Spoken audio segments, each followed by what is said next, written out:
Welcome to இப்படிக்கு சமையல்.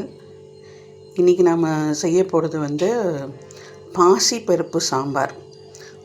ஜென்ரலாக சாம்பார் எல்லாமே இட்லிக்கு நல்லாயிருக்கும்.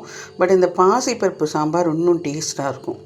ஸோ அதுக்கு என்னென்ன தேவையான பொருள் நான் இதில் போட்டிருக்கேன்னா, ஒரு 1/2 கிலோ கத்திரிக்காய், ஒரே ஒரு தக்காளி, கொஞ்சம் பெரிய சைஸ் தக்காளி நான் 1 போட்டிருக்கேன். பச்சை மிளகாய் அவங்கவுங்க காரத்துக்கு தகுந்த மாதிரி, பாசிப்பருப்பு ஒரு சின்ன அளவு கப்பு, உங்கள் அளவு எதுவோ அதுக்கு தகுந்த மாதிரி நீங்கள் எடுத்துக்கோங்க. அதெல்லாம் ஒரு கப்பு, சீரகம், வெங்காயம் ஒரு 3, அளவு தண்ணி அளவாக ஊற்றிக்கிட்டு, பெருங்காய பொடி, உப்பு எல்லாத்தையும் போட்டு நம்ம ஒரு 3 விசில் விட்டு எடுத்துக்க போகிறோம். எடுத்துட்ட பிறகு இதுக்கு ஒரு தாளிப்பு கொடுக்க போகிறோம். ஸோ இந்த 3 விசில் வந்துட்ட பிறகு அந்த தாளிப்பை உங்களுக்கு நான் எப்படி செய்கிறதுன்னு சொல்லிட்டு சொல்கிறேன். அதுக்கு ஒரு தாளிப்பு சொல்லியிருந்தேன் இல்லைங்களா, அது எப்படின்னா, இந்த மாதிரி ஒரு வாணலில் எண்ணெய் ஊற்றி ஒரு 2 ஸ்பூன் எண்ணெய் ஊற்றிட்டு, கடுகு உளுத்தம்பருப்பு, அதுக்கப்புறம் பெருஞ்சீரகம், காஞ்ச மிளகாய், கருவேப்பிலை, கொஞ்சமாக பெருங்காயப்பொடி எல்லாத்தையும் ஆட் பண்ணி, இது அந்த மிளகாய் இருக்குது இல்லைங்களா, காஞ்ச மிளகாய், அது கருப்பாகும் ஓரளவுக்கு. அந்த கருப்பாகிற வரைக்கும் அதை வதக்கிட்டு, இந்த சாம்பார் நம்ம இப்போது விசில் முடிஞ்சு நம்ம இதை எடுக்க போகிறோம் இல்லைங்களா, அதை எடுத்து இதில் கொட்டிடணும்.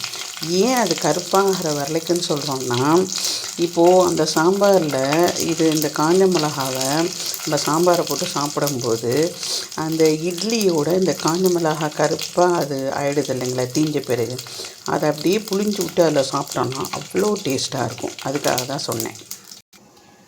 ஸோ இப்படி தாங்க இருக்கும் சாம்பார். நம்ம தாளித்து இதெல்லாம் விட்ட பிறகு இது இப்படி இருக்கும். இப்போ இதில் நம்ம என்ன பண்ண போகிறோம்னா, மஞ்சள் தூள் கொஞ்சம் ஆட் பண்ண போகிறோம். சரிங்களா, மஞ்சள் தூள் ஆட் பண்ணி கொஞ்சம் ஆட் பண்ணி விட்ருங்க. ஆட் பண்ணிவிட்டு அதுக்கப்புறம் தேவையான அளவு உப்பு, நம்ம டேஸ்ட்டுக்கு ஏற்ற மாதிரி உப்பு ஆட் பண்ணி அதையும் கலக்கி விட்டுடுங்க. கலக்கி விட்டுட்டு இதுக்கு ஒரு தாளிப்பு இருக்குது. இது முடிச்சதுக்கப்புறம் இன்னும் ஒரு தாளிப்பும் இருக்குது.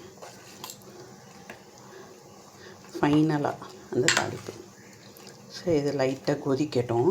நம்ம லைட்டாக சும்மா கொஞ்சம் கொதிச்சா போதும். ஏன்னா ஆல்ரெடி நம்ம காயெல்லாம் போட்டு குக்கரில் போட்டு வேக தானே வச்சுருக்கோம்.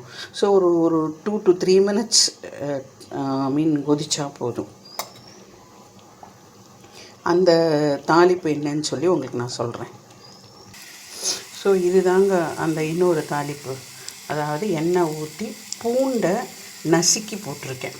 இப்போது இதை தூக்கி நம்ம இந்த சாம்பாரில் கொட்டிட போகிறோம். சரிங்களா, கொட்டிட்டு ஒரு மிக்ஸ் பண்ணிவிட்டு, நல்லா மிக்ஸ் பண்ணிவிட்டு, இதை நல்லா மிக்ஸ் பண்ணிவிட்டு, இதில் இப்போது நம்ம என்ன ஆட் பண்ண போகிறோம்னா, கொதிச்சிட்ருக்கும்போதே கொத்தமல்லி தழை ஆட் பண்ணிக்கணும்.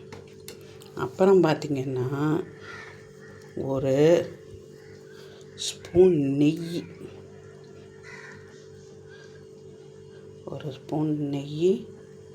ஆட் பண்ணிக்கணும்.